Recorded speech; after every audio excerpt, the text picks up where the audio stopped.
Как будет праздноваться День республики в Чебоксарах? Этот вопрос обсудили на еженедельной республиканской планерке. Начинается подготовка к главному празднику региона – Дню республики. Планируется провести традиционные мероприятия – Чебоксарский экономический форум, Чувашский Акатуй, Родники Поволжья и фестиваль фейерверков. Кроме того, есть и новшества. В этом году День республики проводится в Чебоксарах и Новочебоксарске.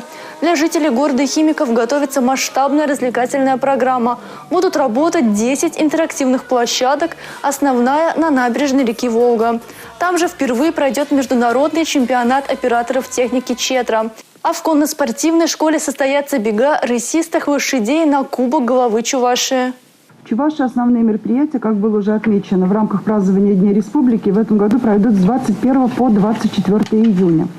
Для участия в торжествах приедут гости и творческие коллективы из разных регионов страны.